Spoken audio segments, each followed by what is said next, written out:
Sodoma y Gomorra, las legendarias ciudades del pecado que Dios destruyó con una tormenta de fuego y azufre. Este es uno de los capítulos más terroríficos y apocalípticos de la Biblia. Para muchos, las ciudades de la llanura jamás existieron. La historia es mera ficción. Podríamos decir que Sodoma y Gomorra es una leyenda e incluso una historia mitológica. Pero para el arqueólogo y explorador Stephen Collins, la conocida historia de la Biblia tenía ciertos toques de realidad. Está basada en un suceso catastrófico que tuvo lugar en el antiguo Oriente Próximo hace más de 3000 años. Esa civilización desapareció. Tuvo lugar un suceso que habría borrado de la faz de la Tierra una ciudad completa. Esta es la historia de antiguos esqueletos de Tierra Santa y del auténtico significado bíblico de la lluvia de fuego y azufre. Era una energía similar a una gran arma nuclear, casi igual que el arma nuclear más grande jamás usada. Collins estaba convencido de que había encontrado las antiguas ruinas de un cataclismo sobrenatural. ¿Serían las legendarias ciudades de Sodoma y Gomorra?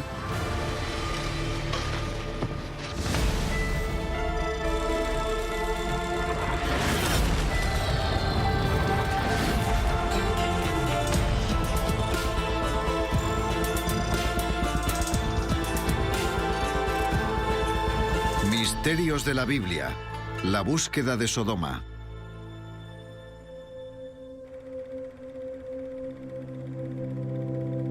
Stephen Collins se crió en un hogar cristiano, así que conocía las historias del libro del Génesis. Acudía a una iglesia de Nuevo México, donde su padre era diácono y maestro de la escuela dominical. Pero lo primero que le llamó la atención no fue la Biblia. Desde pequeño, Collins era un estudiante al que le apasionaba el darwinismo y la teoría de la evolución. De niño no prestaba demasiada atención a la Biblia, igual que todos los niños. Luego, en el instituto, empezó a interesarme la evolución de la raza humana. Así que me metí de lleno y la estudié. Terminó el instituto y decidió estudiar antropología y lingüística. Pero sus estudios no tardarían en chocar con la fe de su hogar. Mi fe siempre sufría amenazas, sobre todo cuando estudié antropología en la universidad. Pero Collins estaba convencido de que la ciencia y la Biblia podían coexistir. Combinar ambas supondría la búsqueda de respuestas sobre la veracidad de la Biblia. Eso provocó que acudiera al texto y me planteara seriamente cómo se entendían los textos bíblicos. ¿Eran historias mitológicas? ¿Tenían significado simbólico? ¿Eran leyendas o hechos reales? La investigación de Collins le llevaría hasta uno de los momentos más terroríficos y apocalípticos de la Biblia. La historia de Sodoma y Gomorra.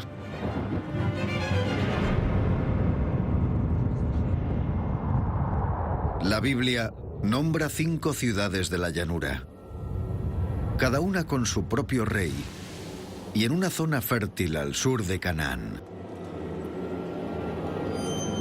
La más infame de las ciudades era Sodoma, un hervidero de pecados y vicios. Las cosas tan nefastas que hacían provocaron que la deidad, Yahvé, hiciera algo para intentar erradicar al diablo. Ante tanta perversidad, Dios desató su furia sobre Sodoma y las ciudades de alrededor. Envió una lluvia de fuego que incineró a todo ser viviente. Arrasó poblaciones enteras, haciéndolas desaparecer de la faz del planeta en un instante. Solo el sobrino de Abraham, Lot, y su familia pudieron escapar del caos y huyeron a un lugar más seguro.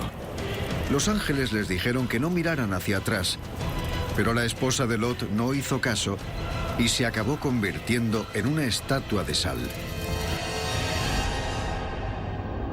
Es una historia increíble, tanto que para algunos Sodoma y Gomorra no son más que un cuento con moraleja. Los escritores de la Biblia estaban interesados en una historia que, básicamente, decía que si hacían algo mal, se meterían en problemas. Pero para algunos, la leyenda estaba basada en un lugar real. Aparte de la Biblia, la única prueba proviene de la antigua Roma. Estrabón, un geógrafo romano que escribía en el siglo I a.C., situó a Sodoma y las ciudades de la llanura en las orillas del Mar Muerto.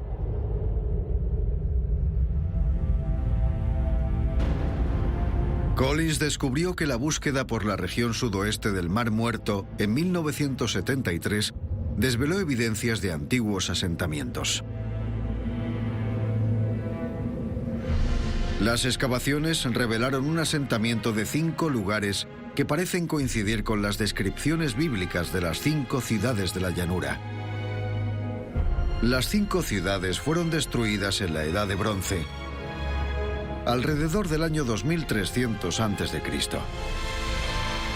Muchos investigadores creen que Abraham vivió en esta época. Pero lo más extraordinario es que todas quedaron arrasadas por un incendio catastrófico.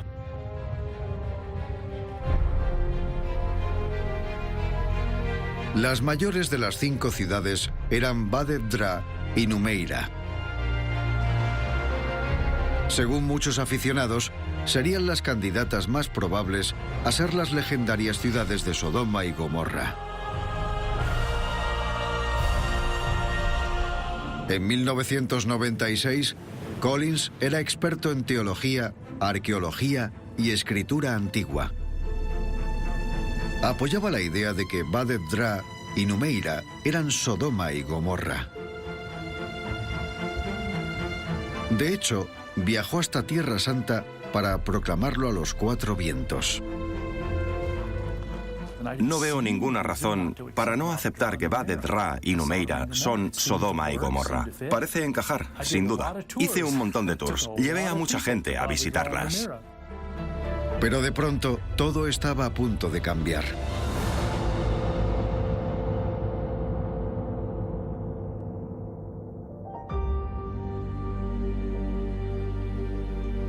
Una noche, en la habitación de su hotel, a Collins le preocupaba una discrepancia entre la geografía de la Biblia y la arqueología moderna. La Biblia sitúa a Abraham y su hijo Lot al norte del Valle Jordán, entre Betel y Ai. Desde ahí podían ver todo el Valle del Jordán. Eso sitúa a Sodoma y Gomorra a 30 kilómetros por lo menos. Pero Collins sabía que todo el mundo situaba a Sodoma al sur del Mar Muerto, al menos a 80 kilómetros de distancia. Abraham y Lot no podrían haber llegado a ver hasta tan lejos ni con prismáticos. Desde Betel y Ai casi no se llegaba a ver la parte norte del Mar Muerto, así que pensé, no veo nada que sitúe Sodoma y Gomorra hacia el sur, hacia el Mar Muerto. Collins se dio cuenta de que para localizar Sodoma y Gomorra había que encontrar la localización correcta de la llanura del Jordán. El Génesis nos da un poco de información sobre la llanura del Jordán y las ciudades de la llanura, pero tampoco demasiada. La historia de la destrucción de Sodoma no se nos cuenta de tal manera que nos aporte información suficiente como para ir a buscarla. Aún así, Collins descubrió una pista de la llanura del Jordán en la Biblia. En la versión en hebreo, la palabra para llanura era kikar, una palabra con un significado muy específico. Si leéis el texto en castellano, las ciudades de Sodoma y Gomorra y las otras ciudades estaban localizadas en la llanura del Jordán. Pero en hebreo, la palabra para llanura es una palabra muy poco utilizada y algo rara, kikar. En la Biblia hebrea, kikar significa circular. Así que era Kikar. Tanto en egipcio como en la antigua Acadia y Ugarit, la palabra aparece innumerables veces. Pero en el Génesis, esta es la única palabra usada para localizar Sodoma y Gomorra. Describe un lugar llano y circular. En el hebreo moderno, una rotonda se conoce como kikar. La idea es un círculo. En otras palabras, el lugar era como una tortilla. Era circular. Solo había un lugar que coincidiera con esa descripción: llana, circular y atravesada por un río. Es una zona al norte del Mar Muerto. La ciudad de Sodoma podría estar en cualquier lugar de esta llanura, y también la verdad sobre su destrucción.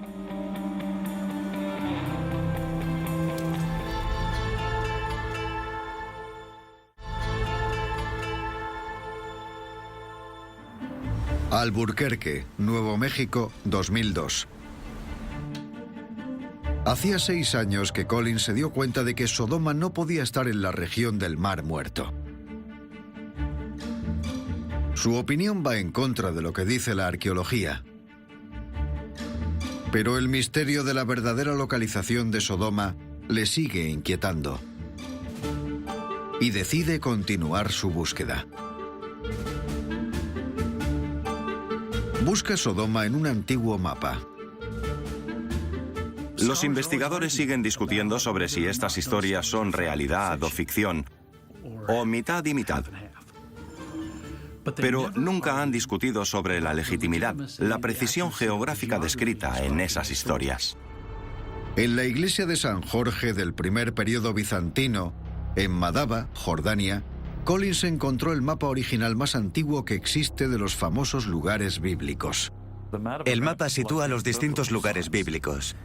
Los bizantinos cristianos se encargaron de hacer el mosaico en el suelo de la iglesia cristiana y localizaron dónde creían que estaban los lugares bíblicos.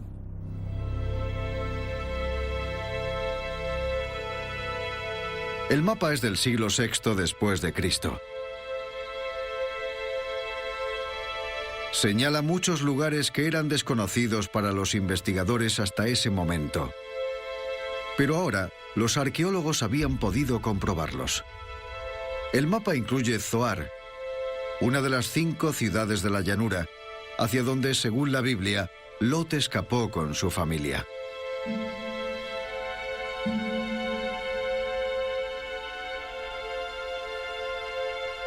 Pero no es así. Sin embargo, había algo que intrigaba a los arqueólogos. Hay 2 ciudades representadas con palmeras al norte del Mar Muerto, pero faltan los textos. No tienen nombre. Desafortunadamente, los mosaicos han sido dañados y se ha perdido la historia. Si tuviéramos esos mosaicos, quizá pondría Sodoma y Gomorra. No lo sabemos. Pero Collins no estaba tan indeciso. Los mosaicos están en el lugar correcto, en la llanura circular al norte del Mar Muerto. Presentía que esos mosaicos marcaban esas ciudades. Collins decidió que quería resolver el misterio de una vez por todas. Planeó un viaje a Jordania junto a su mujer, Danette, y 2 amigos para buscar las legendarias ciudades del pecado. Cuando llegó a Omán, Jordania, Collins fue directo al Centro Americano de Investigaciones Orientales. La biblioteca tiene una de las colecciones más completas de libros y mapas de la región.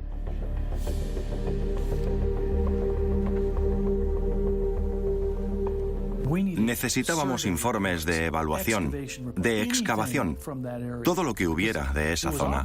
Obviamente no lo habían publicado, o si lo hicieron, no había llegado íntegramente a la comunidad arqueológica. Los cuatro revisamos todas las estanterías en busca de algo que nos pudiera aportar algún tipo de evidencia para lo que estábamos buscando, para ayudarnos en nuestra investigación. Pronto, el equipo descubrió una pista en las páginas de un libro llamado Las Antigüedades del Valle del Río Jordán. Lo escribió el periodista Rami Khouri en 1988. El libro lo publicó él mismo y contenía un mapa que mostraba las ruinas de numerosas antiguas ciudades en el Kícar o en la llanura circular. Uno de esos puntos podría ser la ciudad perdida de Sodoma. Habíamos ido con un papel en blanco. No teníamos ciudades, pueblos ni nada que estuviera confirmado que estaba en el lado este del Kícar, donde se supone que estaban las ciudades de la llanura. Empezamos a echarle un vistazo y de pronto teníamos demasiados lugares. Pasamos de tener nada a tener 14 lugares arqueológicos en la zona. Teníamos que empezar a eliminar algunos.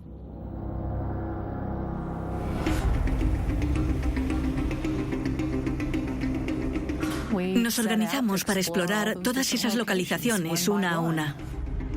Visitamos todas. Fuimos de un lugar a otro y otro y otro. Atravesamos muchas carreteras complicadas de wadis y minúsculos poblados. Durante el proceso, según nuestra intuición, fuimos eliminando algunas posibilidades. No levantábamos la vista del suelo buscando pistas y esperando que nuestros ojos encontraran algo en el momento preciso. Mediante un proceso de eliminación, el arqueólogo redujo la lista. Lo primero y más importante era el tamaño. Sodoma era la única ciudad de la llanura que nombraban por sí sola. Así que de las 5, tendría que haber sido la mayor. Algunas eran demasiado pequeñas e insignificantes, así que las eliminamos. Otras no encajaban con el periodo de tiempo que Collins buscaba.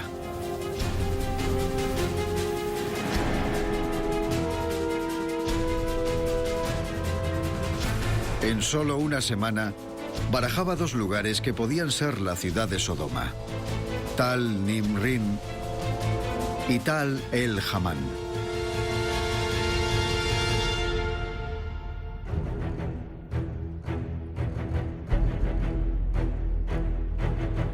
Tal el Hamán era la mejor candidata.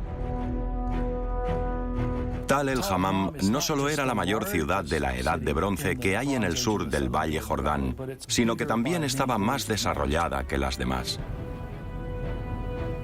Cuando vimos la ciudad de Tal el Hammam por primera vez y condujimos hasta allí, nos dejó pasmados.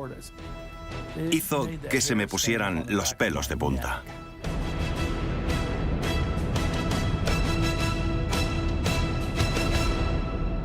Y cuando caminamos por allí la primera vez,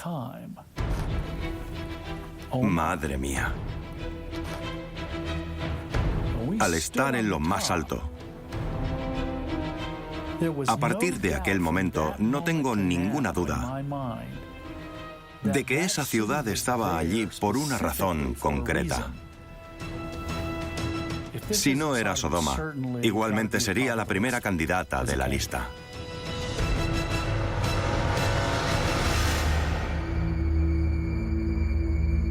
Pero para convencer a los arqueólogos, Collins necesitaba pruebas. Tenía que excavar.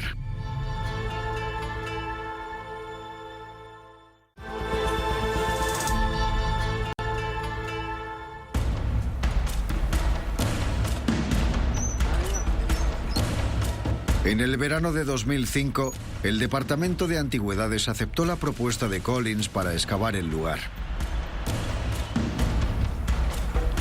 El 25 de diciembre de 2005, el explorador comenzó los trabajos en Tal el Hammam. Estuvieron años excavando y sacando a la luz calles, edificios y restos de la Edad del Bronce. Salió a la luz la que una vez fue una gran metrópolis.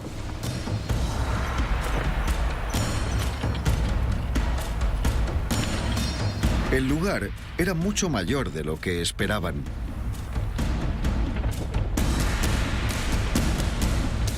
Necesitaban a alguien que trazara las líneas de la excavación. Necesitaban a un arquitecto arqueológico.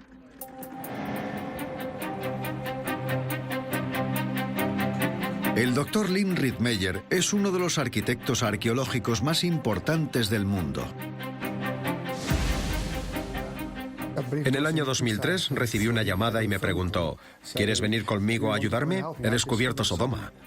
Y le dije, ¡qué locura! Es imposible que hayas encontrado Sodoma. Hasta la Biblia lo dice. Había sufrido el castigo del fuego eterno. Olvídate.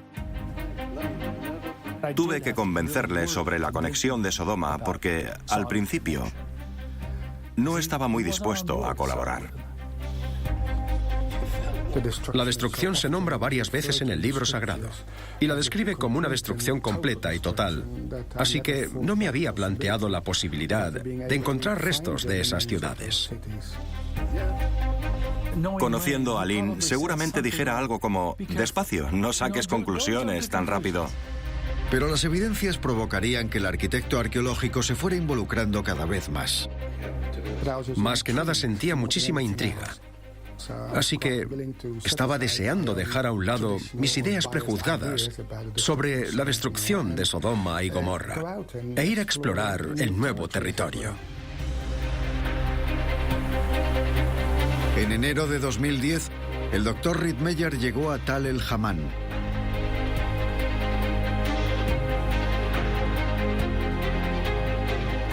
Al llegar al lugar, caminamos durante unas 3 horas por los alrededores buscando detalles. Tras visitar el lugar, el Dr. Rittmeyer estaba convencido de que Collins tenía algo. La gran extensión de la ciudad era totalmente inesperada. Me volví loco al verla. Era mayor que cualquier otro yacimiento antiguo de Palestina, así que tuvo que haber sido un lugar muy importante. La pregunta clave que se hacía Rittmeyer era, ¿qué lugar bíblico podría ser?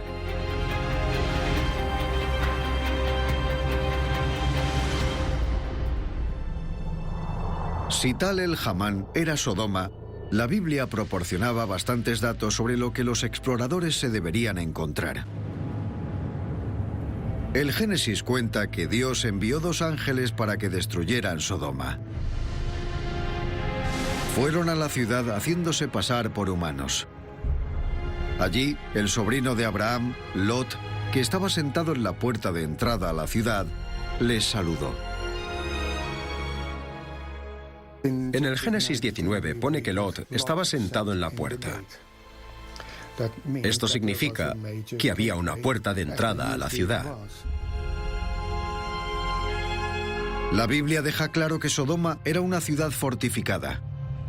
Tenía una puerta monumental, así que la ciudad debía de estar amurallada. Cuando me planteé que Hammam podía ser Sodoma, automáticamente me vino a la mente una lista de cosas que quería encontrar. Lo primero que me vino a la mente fue la puerta en la que Lot había estado sentado. Muy pocos arqueólogos han tenido la oportunidad de descubrir un elemento arquitectónico aparecido en la Biblia. El arquitecto arqueológico empezó a trabajar. Trazó el perímetro de la ciudad para intentar encontrar la puerta. Empezamos excavando una sección de la muralla e intentamos seguirla para ver si descubríamos algún elemento más además de la muralla. De pronto, se encontraron con un muro de barro y ladrillos que sobresalía de la muralla. Al principio pensaron que habían descubierto los restos de una inmensa torre. Miramos un poco más allá, a unos 12 metros hacia el este, y vimos que había más ladrillos que sobresalían de la muralla de la ciudad, además de un montón de cenizas. Pedí que excavaran aquella zona. Encontraron otra pared que sobresalía del muro de la ciudad, y también medía unos 4 metros de ancho. Era demasiado grande para ser una simple torre. Las torres normales no suelen sobresalir más de 2 o 3 metros de la muralla de la ciudad. Aquello medía 16 metros, así que supuse que era una torre que flanqueaba la ciudad. Era un punto muy importante de la fortificación de la ciudad. Solo podía ser la puerta de la ciudad. Justo donde el Dr. Rittmeyer predijo que estaría, desenterraron 2 semanas después la monumental puerta de la ciudad. Fue muy emocionante descubrir la puerta, porque imaginaos la imagen triunfal de Steve y yo allí cuando la encontramos. Habíamos encontrado la puerta, que era el mayor de los objetivos. Aparece en el Génesis 19, versículo 1. Lot estaba sentado en la puerta, así que encontrarla fue una maravilla. Collins ya tenía la puerta que buscaba.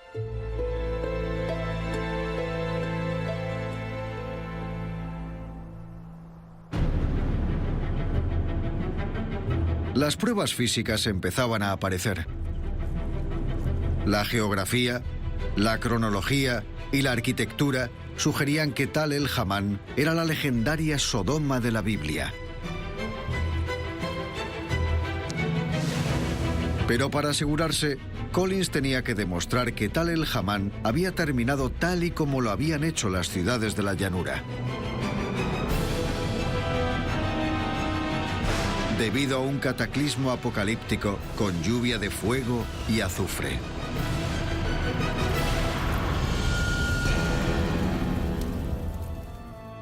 Collins y su equipo pronto descubrieron en Tal el-Hammam evidencias de una ciudad arrasada por un gran incendio. Había guijarros, piedras de este tamaño, entre todas las cenizas. Se habían quemado a tal temperatura que se habían convertido en grandes piedras calizas. Los ladrillos de adobe se habían quemado a tal temperatura que se habían convertido en cerámica. Eran una sola pieza. Pero la arqueología no solo demostraba que la ciudad había sido devastada por el fuego. Había edificios enteros que parecían haber sido desintegrados por completo. Ahora sabemos que a la parte sudoeste de la ciudad no le han quedado ni los cimientos. La arqueología nos lo ha desvelado.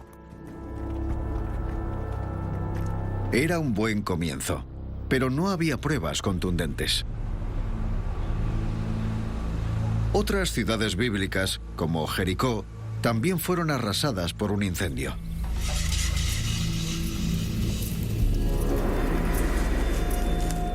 En enero de 2011, el equipo descubrió pruebas de que esta destrucción fue distinta. Había esqueletos que mostraban signos visibles de un suceso tan inesperado como devastador. Al excavar más, descubrimos una capa de cenizas de 1 metro de grosor. En la parte baja de la ciudad había esqueletos que no estaban enterrados, sino tendidos en todo tipo de posiciones. Esto no era normal. No estaban en posición de sepultura. Tenían las extremidades torcidas, totalmente torcidas. Los tobillos estaban torcidos hacia atrás, en sentido contrario.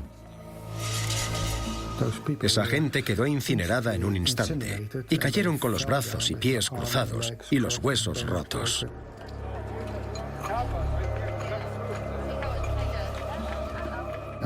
He trabajado en muchos yacimientos y nunca había visto una destrucción como esta. En uno de los casos, había un esqueleto de un niño destrozado sobre una piedra. estaba calcinado. No había sido enterrado. El niño había sufrido un suceso devastador. Todas las ciudades del este del Kícar han sido calcinadas por completo. La civilización desapareció y nadie volvió a vivir allí durante los 700 años siguientes. Para Collins, había una pista de lo sucedido en la narración bíblica. Estaba muy claro. La Biblia dice: el Señor hizo llover sobre Sodoma y Gomorra azufre y fuego. La explicación de cómo Sodoma y Gomorra fueron destruidas se explicó en términos cósmicos. La Biblia dice que una lluvia de fuego cayó del cielo y destrozó las ciudades. Esto, obviamente, se suponía que era algo sobrenatural, algo que solo una deidad podría haber provocado y algo de unas proporciones increíbles. Según la Biblia, la mañana siguiente a la destrucción de Sodoma, Abraham miró hacia la llanura del Jordán y vio humo salir de la tierra, como si fuera el humo de un horno.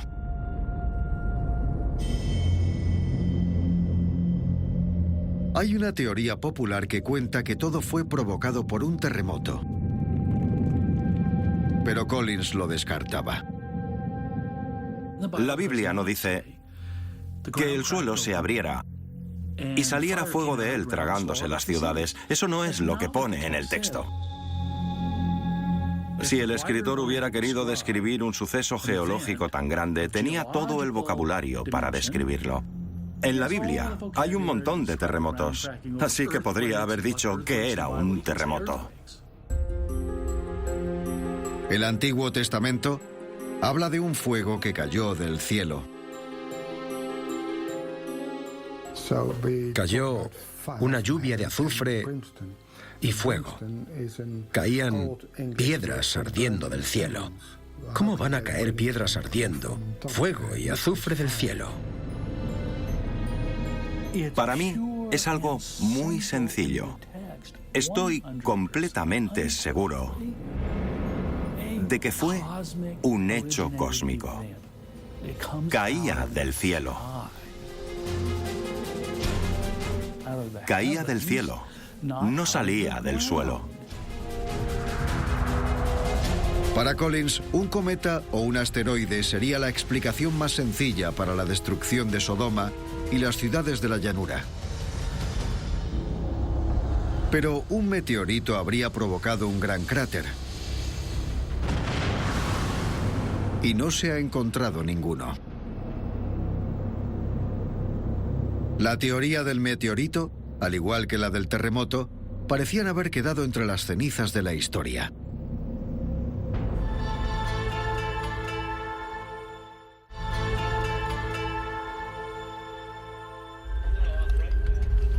En 2011, Collins y su equipo descubrieron algo que hizo que se reconsiderara la teoría cósmica.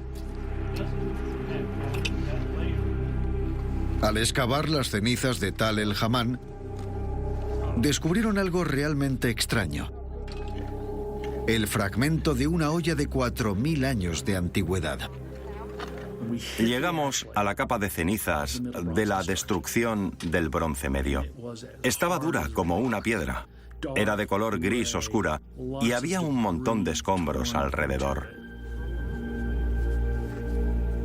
Estábamos excavando y al mirar me di cuenta de que había un cristal de color verdoso ante mis ojos. Lo cogí y le di la vuelta. Pude ver las marcas que tenía, el barro, la composición, todo correspondía, todo correspondía. De pronto exclamé, es del Bronce Medio. Pero el problema de Collins era que el fragmento parecía vidriado por una cara. La cerámica vidriada no se inventó hasta el siglo I a.C., más de 1000 años después de la destrucción de Tal el Hamán. Me parecía raro, pero bueno, igualmente lo metí en el cubo. El traslúcido cristal verde intrigaba a Collins. Así que lo envió a un laboratorio de Nuevo México para su análisis. Los científicos lo reconocieron inmediatamente. El vidrio traslúcido resultó ser un mineral llamado trinitita.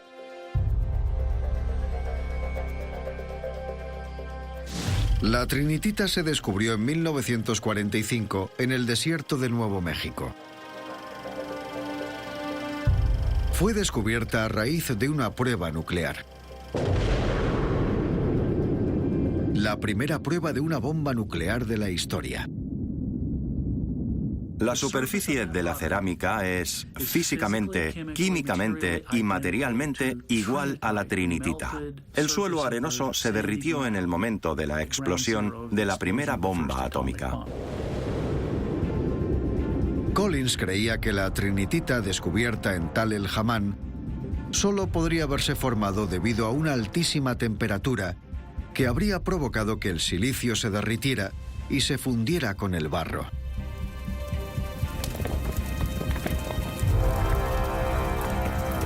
El interior de la cerámica alcanzó los 2200 grados en un instante. ¿Cómo sabemos que fue tan rápido? Porque si no, se habría derretido. Un fragmento de cerámica derretida no era gran cosa. Así que Collins y su equipo empezaron a buscar más restos. Pronto descubrieron que el lugar estaba plagado. Encontramos vidrio en el desierto. Eso significaba que la arena se había fundido formando pequeños trozos de vidrio. El calor de un fuego normal o un horno no podrían haber generado tal vidrio en mitad del desierto. Solo se podría haber formado si el sílice en la arena se hubiera sometido a unas altísimas temperaturas. Encontramos trozos de ese tipo de cristal en la zona del Kícar, alrededor de Tal el Hammam. ¿De dónde habían salido? Collins sabía que lo más probable es que lo hubiera provocado un cometa o un asteroide, pero la ausencia de un cráter descartaba esa opción.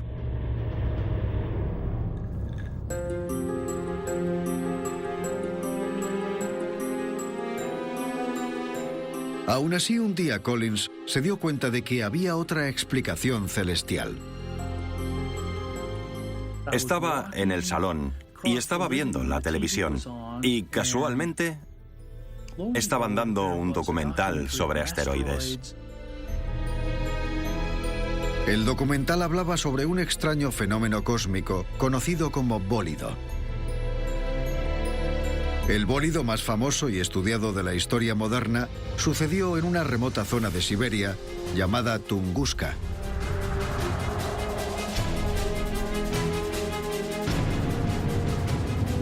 En 1908, 2.000 kilómetros cuadrados de bosque quedaron incinerados en cuestión de segundos. Los daños en los árboles fueron provocados por la energía de un bólido de entre 5 o 15 megatones de TNT.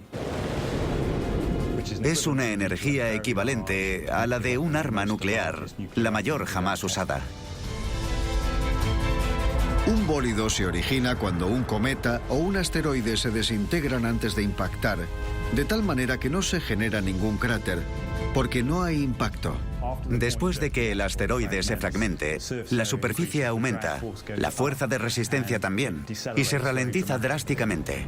Durante ese periodo, la inmensa energía cinética del asteroide pasa a la atmósfera en forma de onda expansiva y se produce un calor térmico inmenso.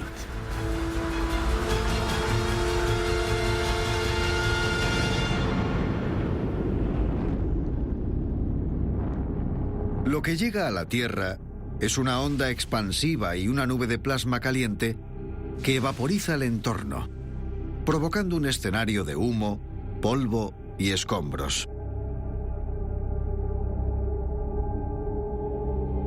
El resultado es una nube con forma de hongo mucho mayor que la de una detonación nuclear y visible desde miles de kilómetros.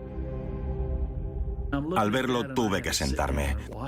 Dios mío, aquello era justo lo que había visto Abraham. Para Stephen Collins, lo que Abraham vio la mañana después de la destrucción de Sodoma habían sido los efectos provocados por un bólido. Lo que aparece en el texto es una descripción fenomenológica del resultado de un bólido visto desde lejos, desde cierta distancia, bastante distancia. Era una teoría nueva hasta el momento, pero Collins creía que el fragmento de cerámica encontrado en Tal el Hamán lo confirmaba. Era traslúcido solo por un lado. El fragmento había sufrido un extremo calor por un lado, pero no por el otro. Es decir, había sufrido un intenso calor por un lado y había durado muy poco. Eso es justo lo que sucede con un bólido. Collins siempre había pensado que Sodoma era la escena perfecta de un crimen. Destrucción total, pero cero pruebas del asesino. De pronto, el bólido le daba sentido a todo. Las graves consecuencias provocaron que quedaran muy pocas o ninguna prueba física de lo sucedido. Se lo cargó todo. Lo movió, agitó y absorbió todo, y se formó un montón de escombros. No quedó nada. 2 décadas después de haber empezado su búsqueda, Collins creía haber localizado por fin Sodoma. Pero aún le faltaba convencer al resto. El único obstáculo eran las fechas. Collins dató la destrucción de Sodoma entre los años 1650 y 1600 a.C. Pero según algunas cronologías bíblicas, eso sería 3 siglos después de la muerte de Abraham. Para aquellos que se toman la Biblia literalmente, eso significaba que no había podido ser testigo de la destrucción de Sodoma. Pero para Collins, todo lo de Tal el Hamán encajaba perfectamente con la Biblia. Para localizar e identificar la Sodoma de la Biblia, tenían que encajar 3 datos: el lugar, el tiempo y los detalles correspondientes. Lo primero fue comprobar la geografía. Confirmamos que las ciudades eran exactamente como tenían que ser dentro de ese espacio temporal y que fueron destruidas tal y como cuenta la Biblia. Aunque no todos han aceptado su teoría, Collins no es el único que continúa esta aventura. Soy una persona muy cautelosa. Ya os he dicho que tenía ciertas dudas de que Tal el Hamán fuera Sodoma. Tardé un par de años, pero estoy totalmente convencido de que Hamán es Sodoma. Es la primera vez que lo digo en alto. Hoy, el Dr. Collins sigue dirigiendo las excavaciones de la ciudad que cree que fue aniquilada por fuego y azufre, tal y como cuenta la Biblia.